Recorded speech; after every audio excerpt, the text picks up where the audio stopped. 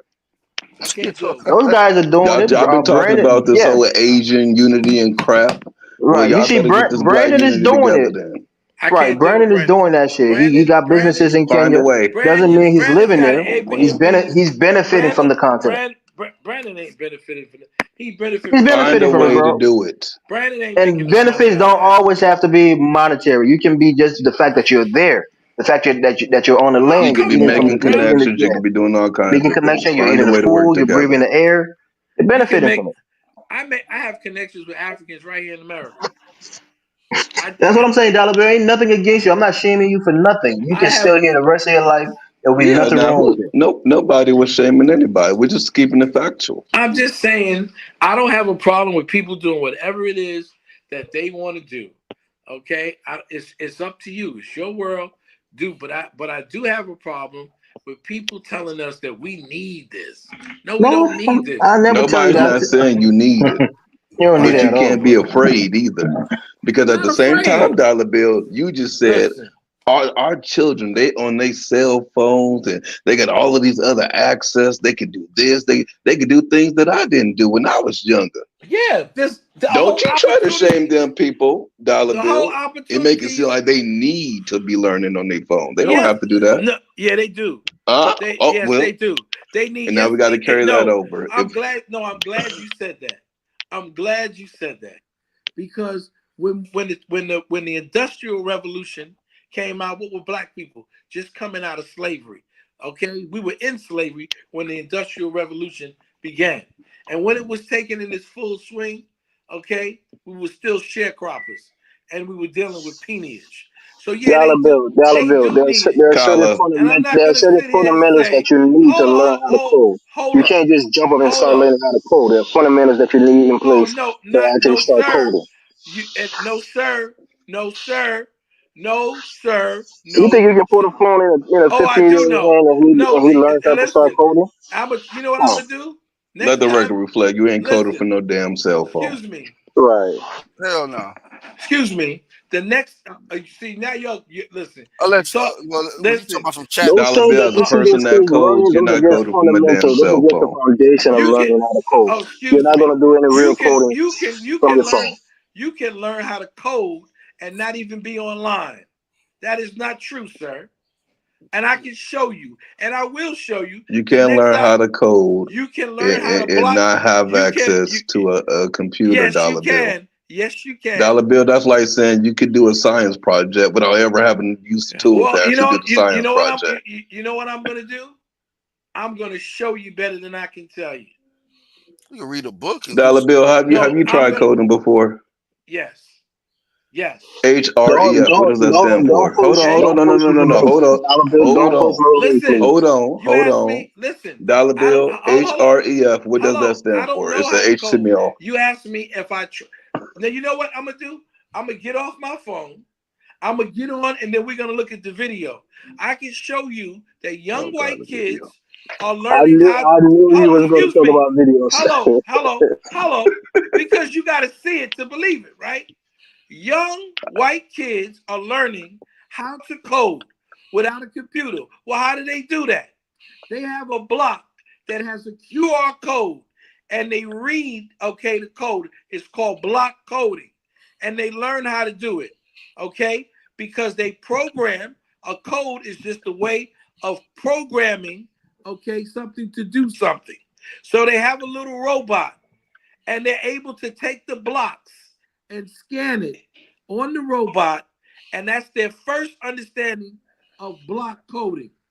Then when they do that, that's the first one.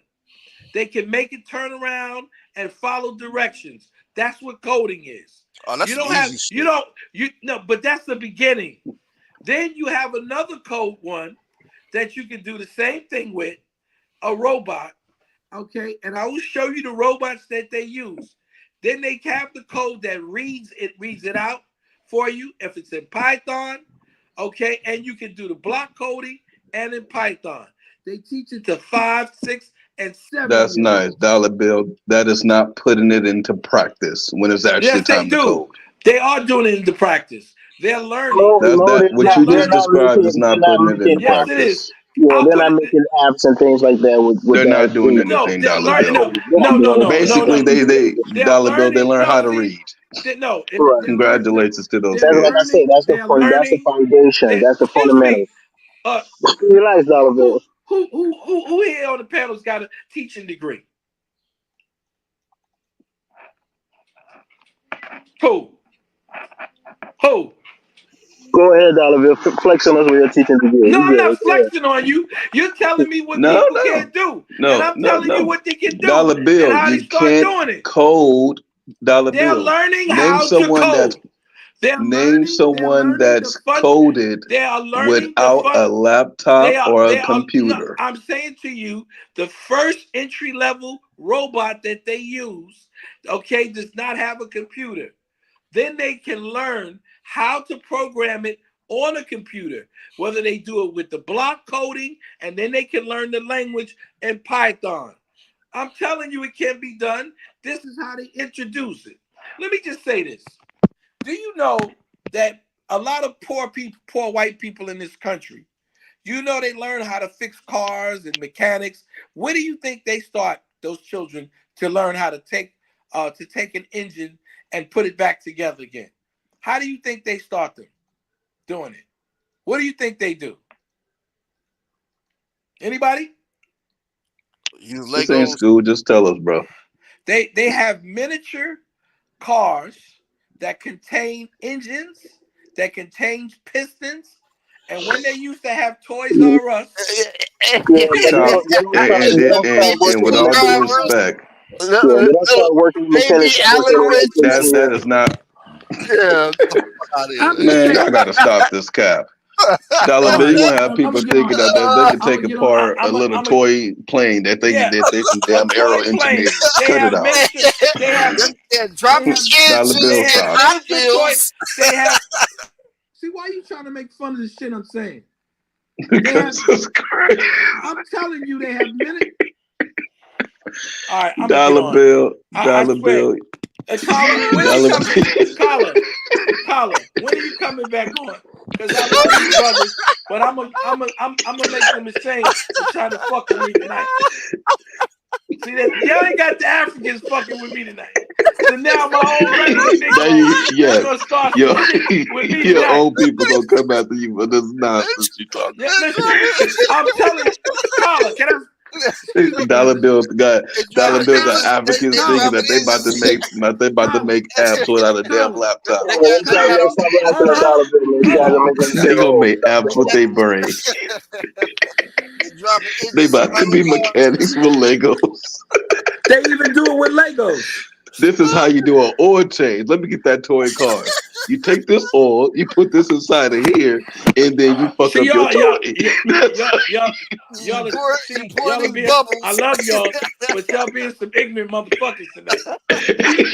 I love you niggas, but y'all talking ignorant tonight. I love you though. I'm not mad at you. I'm not gonna call you savage, but you some ignorant motherfuckers tonight. But that's okay. Dollar Bill. I love you Can too. you hand me my little Dollar Bill, Dollar Bill. It's almost 7 a.m. and I those are ain't slept. rudimentary Killing me, understandings. Dollar Bill. It's not All actual right, wait till I come up with the self-explosion. video. You motherfuckers No, gonna start talking shit. Please, no When I video. come up with the video, when I come up with the video, with a whole when I succulent come up with set. the You know what I'm video, saying? when I All come right, up with man. the Please, video, Dollar Bill, don't come up with the video. nah, I'm gonna come up with the video because y'all talking cash money shit tonight, right?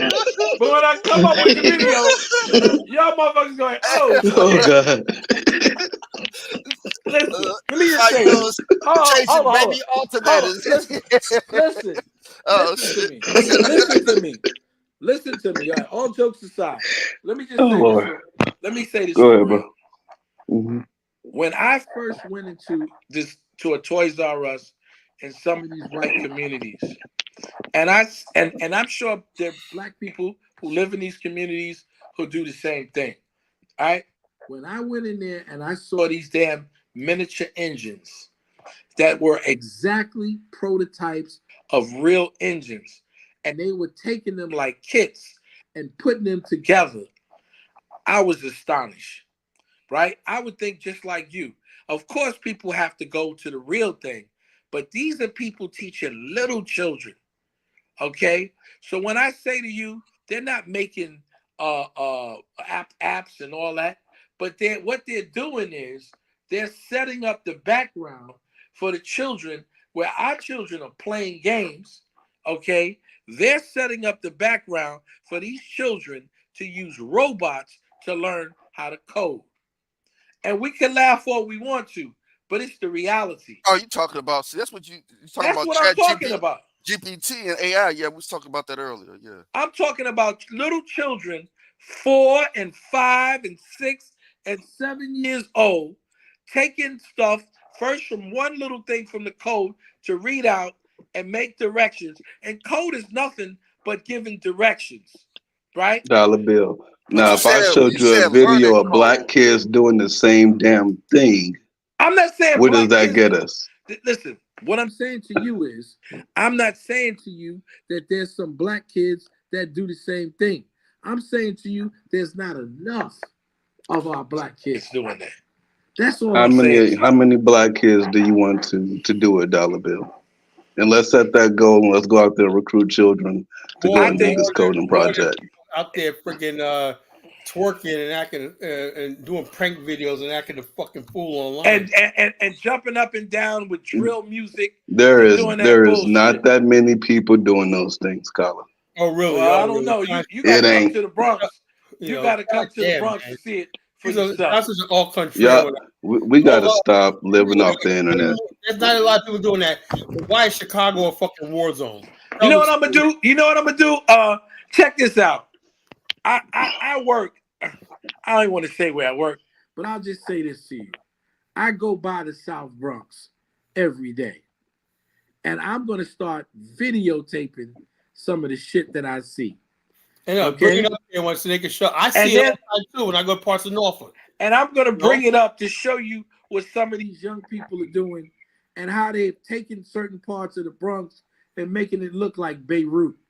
And then I'm gonna go over to the Home Depot and I'm gonna interview some of the African migrants, okay, who are out there every day trying and talk to them, like St. James, I told them I would, about their journey to America.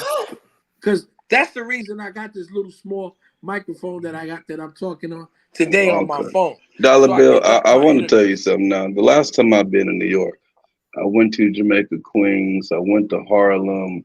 And unfortunately, my feelings was hurt because I was trying to get my hair cut and I couldn't find a black barbershop anywhere. Now I ended up just settling because I had a flight to catch, and I went and got my hair cut by some damn ugly ass, horrible ass Puerto Ricans. There's probably where the black people at in New York now, or whatever they are. They all look the same. Where the black people at in New York at? I'm talking about black Americans. My boy Chris has a barbershop right in New York. You know. Well, let me just say this. Black barbershops in New York. Let me just say this. You gotta know where to go to.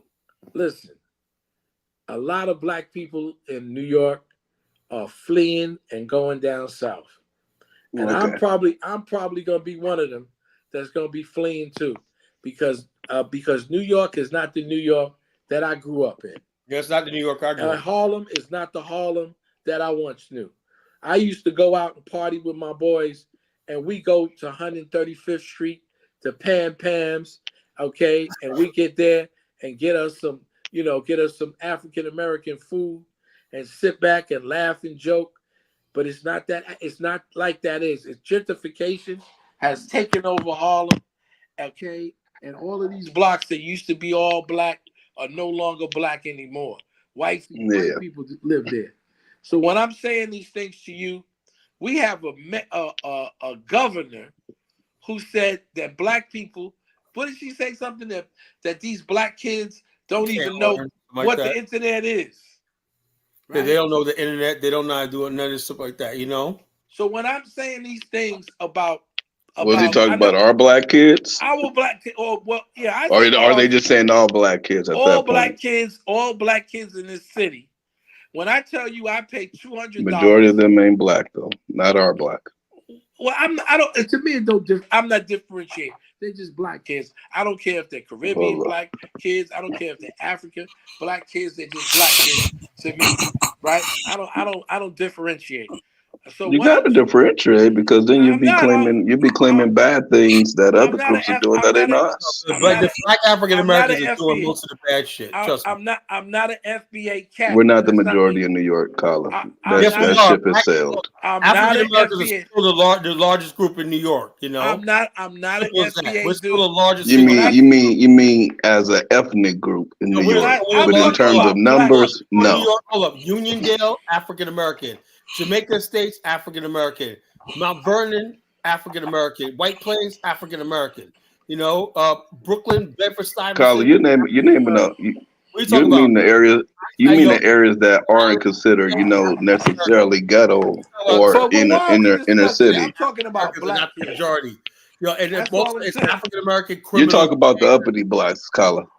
Ain't about uppity class, not even in the hood. Go to 40 Project. Dollar Bill, tell them. I've been to the hood, and I'm telling you, they ain't what it say. Listen, all I'm saying is, Go to Steve, I don't Queensbridge know. Project. I You know, don't know that's what black African American. Rudy. I don't know what you mean they thief.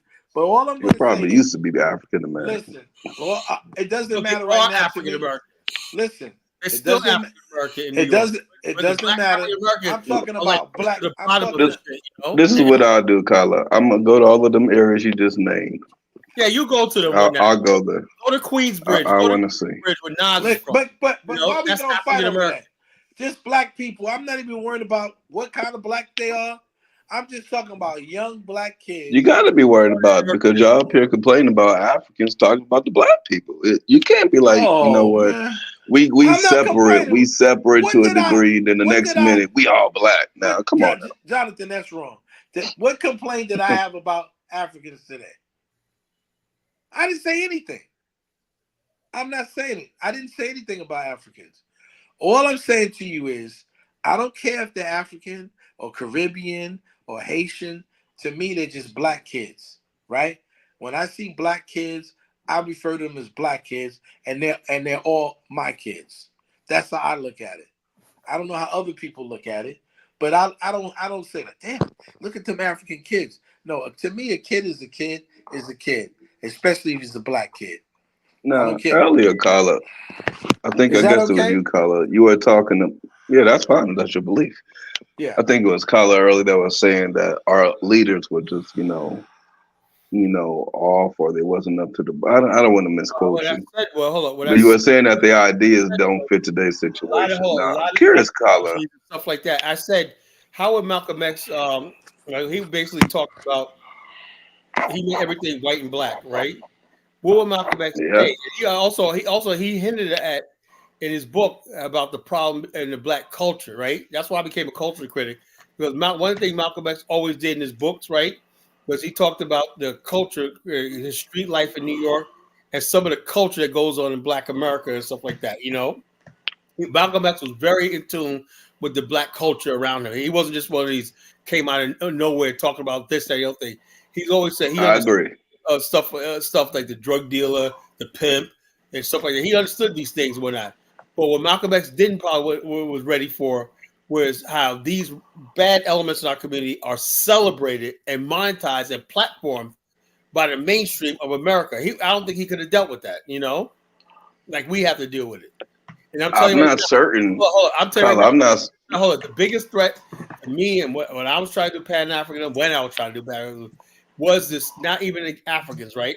It was really the hood culture and the friggin' baby mama culture and all that stuff like that, and the drill culture and all this ghetto gangster shit, you know. That was what I was really fighting against. That was my real fight against that, you know. But I couldn't say it like that. I had to make it seem like I was fighting against a white man. But the real enemy to me was the black people who gone bad like that. That's what I'm talking about. And Carla, You cannot come out. I think you have to understand come out the transition. You cannot come out even when black people are doing wrong. You cannot come out and criticize. You got to do it in a certain way, and only certain people can get away with that. Like Farrakhan came out and he was like, he chastised people. Garvey did it. He got away with it and whatnot. You know, Malcolm X said certain things and whatnot, but only a few black people could get up there and say what needs to be said to black people and get Yeah, away the with it. people that can get away with are the ones that actually stood up for Black power and Black unity. Well, the bottom But if line, you don't really stand for that, of course people gonna have a problem with you. Why you say that, right? None of that Black power, Black unity ever materialized. So what's the excuse now? It never What do you materialized. mean it never materialized? It never materialized. We have nothing. We have nothing to show for the Million Man March. Nothing. Nothing to show for it. Do I got to repeat myself? No, we don't have nothing to. Yeah, I mean, make it clear, because if I look back 20 years ago, and this brings back to something Dollar Bill said earlier the about culture in the community is worse now than it was in the 90s. Am I right, Dollar Bill? Yeah, I think it's horrible. Could you guys put in the chat? Because I'm gonna settle this tonight. I'm gonna Not true. Not true. my brothers are laughing at me. it's not true at all. I think the problem that you have is, Kala, is that Black culture in America is worse now than it was 30 years ago. I don't think so. Yeah, I don't think so. Oh, you admit it yourself. You like the ghetto culture. You're part of that shit, you know. So that's what. So therefore. Yeah, but I can also admit that Yeah, but I hold can. on. Put in the link, You're part of that ghetto culture that you celebrate so much. Kala, I hate it. I know how to look at statistics, and I can say that Black people were doing worse off than we are today. 20 years ago, 30 years ago. Because the ghetto Negroes are the reason why Black America ain't shit right now. You know, that's the thing. You like to be in that shit. Kala, if Black America ain't shit, what you're saying is that you ain't shit, Dollar Bill ain't shit, I ain't shit. Black America is shit. And it's just simply not true, Kala. Could y'all put up the thing, please? What ends up representing Black America ain't shit. That's what I'm talking about. The real Black America is fine. You know, the people like Dollar Bill, fine. The freaking But you and Dollar Bill aren't representing Black America in the way that you're saying. You think drill rap is cool. You think Megan Thee Stallion, nothing wrong with that shit. You think Sexy Red is good. Get it, Meg. Get it, Meg. Get it, Meg. You know, I don't get with all this stupid shit. You know, so you don't have to. But Kala, I will acknowledge that as we slept the night away, a woman's thinking about sleeping with another woman's husband. Is that not ratchet? What are you talking about? Could you? Yeah, that was a ratchet joint. Could you guys put in the? I can keep on going. I can love you anyway, even if you cannot stay. Chaka Khan, is that not ratchet? I'm talking about the fact that you have a culture that's. I mean, sex is one thing, man. But when you have people talking about No. I'm talking about sleeping with other people's husbands. Shit like that, man. Come on, stop. You know, drill rap. Yeah, y'all guys let me Bobby back in, Shmurda had to quit the shit. You know. Could y'all let me back in here on the other end, so I can, on the back end? On the back end, so I can get this money back. Come on. Nah, we're protesting, man. No videos. We just gonna pick you up. Nah. When I start talking about militant shit, y'all playing with me. I'm trying to tell you. Are you trying to do it? This ain't militant. No, I said Kala. miniature. Kala. Listen, can I say this for a minute? Think about this. I have a friend that was a mechanic. His father was a mechanic, and he went to a school in New York to learn how to, in high school, to become a mechanic. When you think about 4 and 5-year-old kids that can take apart an engine and put that shit back together, who can take a transmission because they learn how to play with it as a toy. This is what I mean about exposing children to do things. You see, people keep talking about. But Dollar Bill, you think if they master that qualifies them as a mechanic?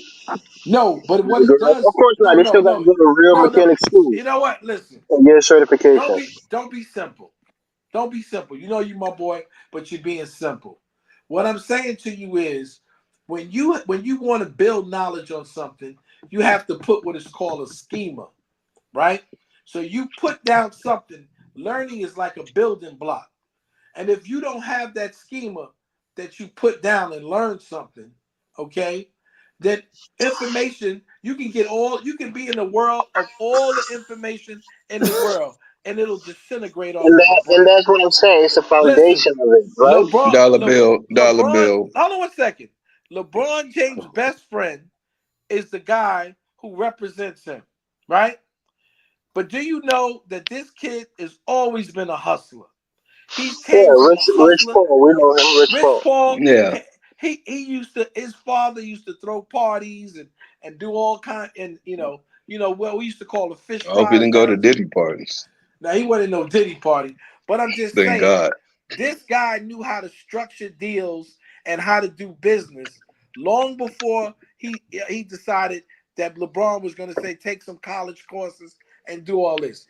So you don't have to go to school. Some people know, okay, how to do certain things through trial and error, or they've been exposed to certain things. His father exposed him to doing all kind of business and making deals. Don King, okay, was a number runner and was one of the most successful. He was an ex-con, okay. He even killed the man and was one of the most successful businessmen, okay, in the promotion. If it wasn't for him, Muhammad Ali would have never seen a $5 million purse. So I'm not sitting up here and say you got to be an academician. I'm not one of those people. Okay, what I'm saying to you is when you expose a person to some things and they learn the knowledge and the information, I don't care how many degrees you have, it gives them a boost on other people. So don't laugh at the fact that a little boy learns at 5 years old or 7 years old or 11 years old how to take a transmission from a miniature engine and put it together. So when he gets in a classroom and he knows how an engine functions, because I have a friend, her husband taught her how to do it. He's taught his little kids how to do it, and they can take a car and break it down, okay, and do these things. So when people tell me, oh, do you know when you talk about Bill Gates and you talk about all of those guys that invented these computers, they don't tell you that their uncles and their fathers were patent lawyers. They don't tell you that they learned how to code when they were little children. This is what I'm talking about. Our children need to be exposed to certain things. And they're not being properly exposed. They're being exposed to effery. They're being exposed to Okay. Now, Dollar Bill, how are you going to expose these kids now to coding? Well, it's just I have.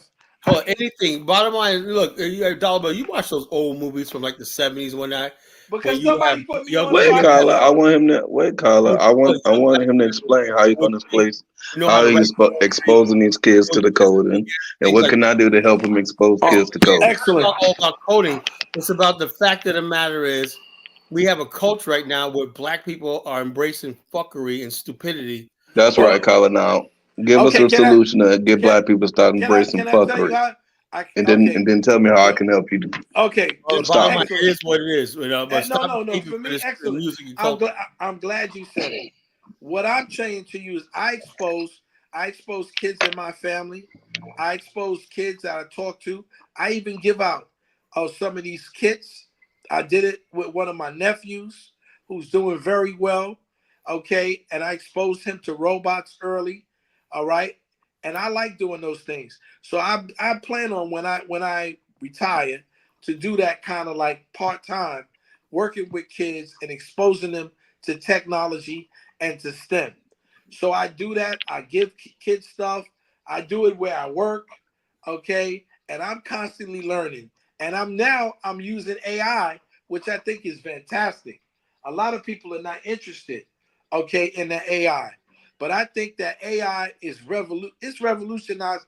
I'm going to tell you, for me, in my life, I wish I would have picked up on it 4 or 5 years ago. Okay, that AI.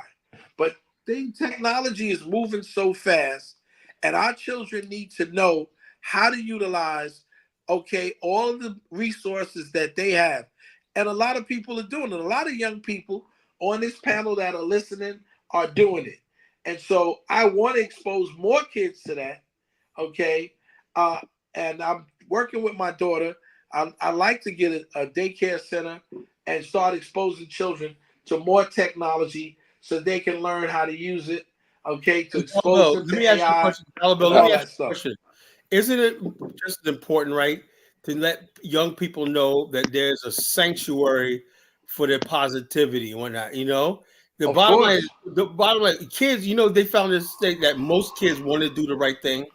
Yes, they want to do. do the right thing, but they said they're influenced by their peers, what's on radio and everything like that. That's why I had the idea years ago.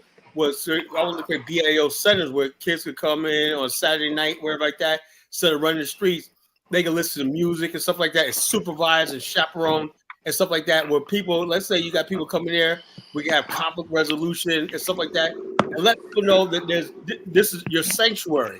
Right now, when you Cool, let's go do it, out Kyla. the streets, there's no sanctuary. They got to listen to the Diddies. They got to listen to the Chief Keefs. They got to listen to all stuff like this.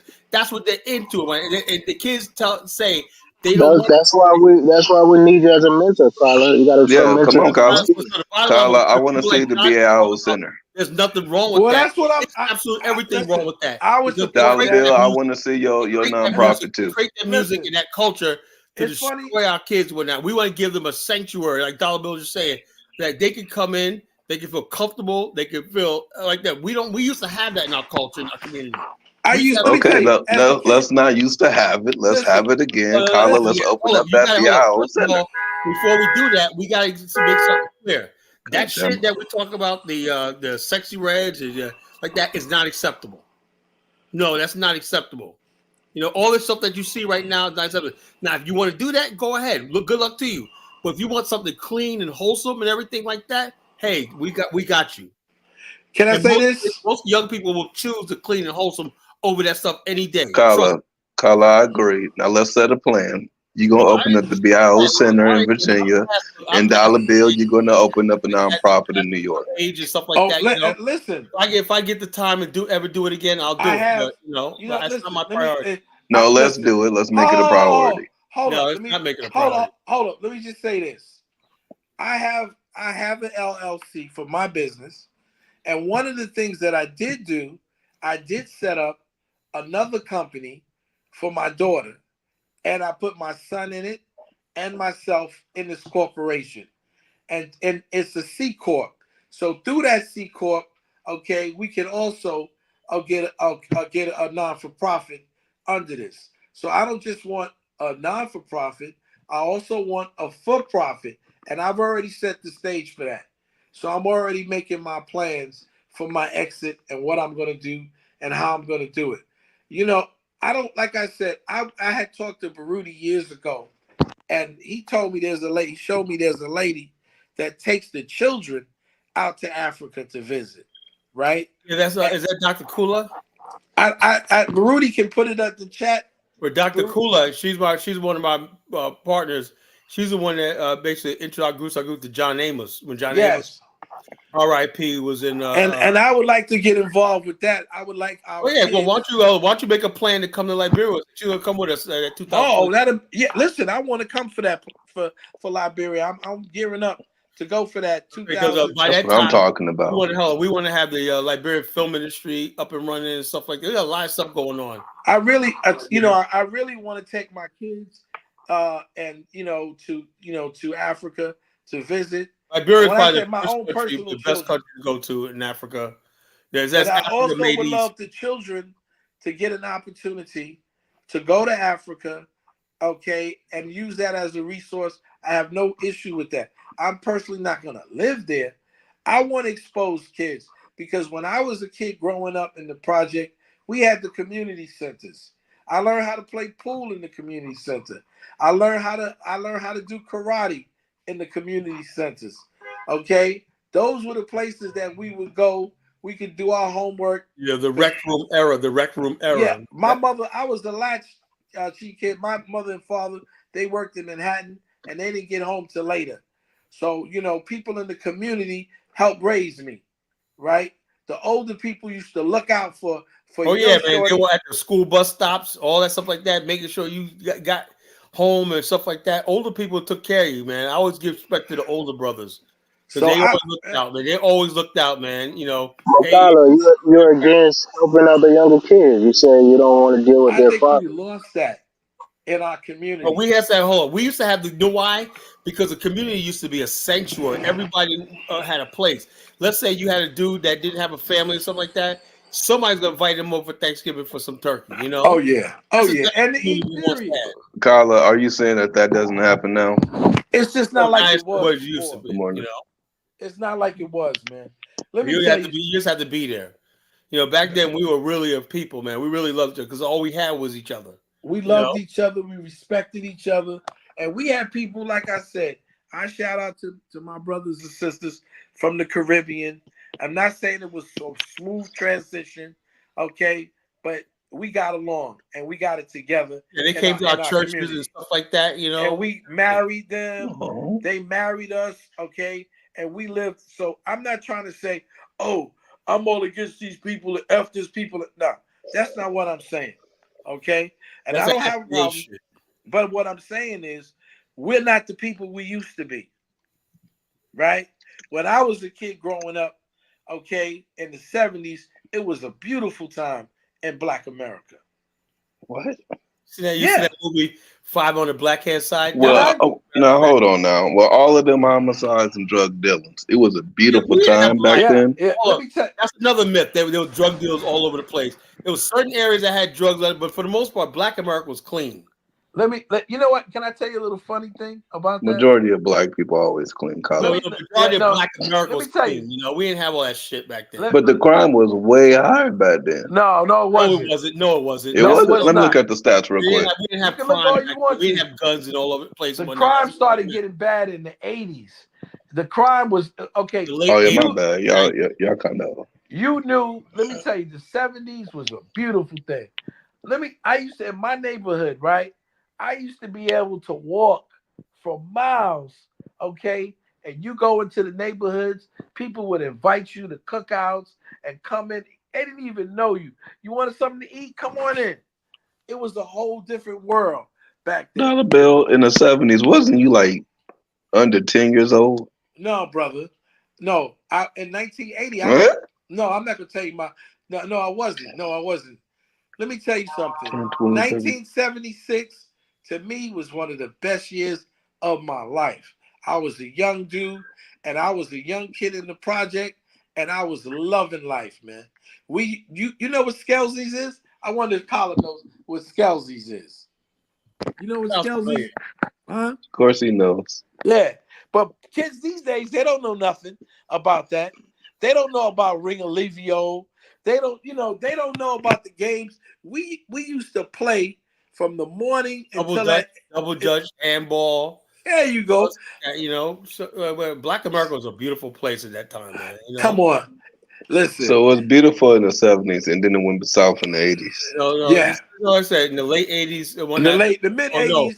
The problem was in the 80s, in the late 80s when the crack era came out, they start introducing new role models for the Black community, the drug dealer. You know, that was happening. You know, we still had a good community, right? But we're up against that image and whatnot, and it was a constant battle between people who want to do good, right, and people who want to do evil, right? And evil prevailed, unfortunately. You know, that's why the good part of Black America got behind Farrakhan and the Million Man March, right? That's what all of us guys that still believe in our community and everything. People were shocked that he was able to get 2 million black men to Washington, you know. But that even before that, still existed, you know. We had black men against. In fact, when I tell you about mentoring, you're gonna laugh. When I tell you about the mentoring program, that mentoring program was taken over by a guy by the name of Sonny Carson. Y'all ever read? Carson was no joke. Okay, Sonny Carson was a gangster who used to fight against the Italian mob. Okay, he grew up in Brooklyn. So what happened was he came over into that program and he took over the program, and they started a group called Black Men Against Crack. That's where they were going and fighting with the drug dealers and beating them up and throwing them out of certain parts in the community. See, people don't even know nothing about that. They don't know what happened in New York City. Wall too well. Right? They don't know about what happened in New York City, how police brutality was running. You remember Larry Davis? Yeah, I remember. I knew people that knew Larry Davis. Larry Davis, he said, hold on now. Are y'all having a reminiscent party? He said, Larry, no, this is not reminiscent. This is history you need to know. So we go through this in real life. Y'all sound like two old ass people at McDonald's in the morning drinking coffee. Drugs for the NYPD. And his case exposed the rapid corruption of New York City, the involvement of the NYPD. They had no camera and everything. picking up packages of drugs, distributing drugs. The NYPD. Larry Davis was going to testify. They tried to kill him. And he shot 2 police officers. They made it seem like he was some crazy, depraved motherfucker. Then when he got caught, we found out he was very articulate. You know, he said, "Yeah, man, I was selling drugs, but I was working for the cops." Dollar Bill, are you breathing? Are you sleeping? Nah, I ain't sleeping, man. Well, Anyway, breathing hella hard. well, I don't know. Maybe y'all can it's the stay up. new. You can stay up. Elvis, you Everybody else Elvis wants to is get always. on. Everybody wants to Did get you know on. Elvis is always sleeping and stuff? He If y'all get want that to get peanut on, butter and jelly sandwich, and he. if y'all want to get on, there's the link right there. That's what Marie Yeah, Shy, come up, honey. I'm I'm gonna muted. get I up just wanna anyway. I'm muted. And I'm sorry, French. Come Frenchie up, don't like Marie. me no more. Frenchie loves you. Nah, she don't like me no more. But it's all good. She loves you. She hates me for speaking on Cameroonians. Fellas, I'm gone, and nobody's coming up, so you guys take it away. You didn't give him a chance to, colleague. I'll give them a chance. Yes, you know, I was like, okay, I'm gonna count to 15. I gotta Okay, go to drill sleep sergeant. anyway because I gotta get up for my Come on back, G. But It's when Kidola. There you go. Oh, first you get the Ah, Jolo Kadola, fries. my brother. First you get the Jolo fries. Then you get the white sauce. Okay, you got somebody else want to come up. Hold up. You got G. Hey, Come on, G. Come on, Kadola. you Kadola, my brother. butter jelly. I can eat peanut butter and jelly as a black man. Oh, I've spoiled your taste for a very long time, bro. You don't realize I love you brothers, man. Seriously.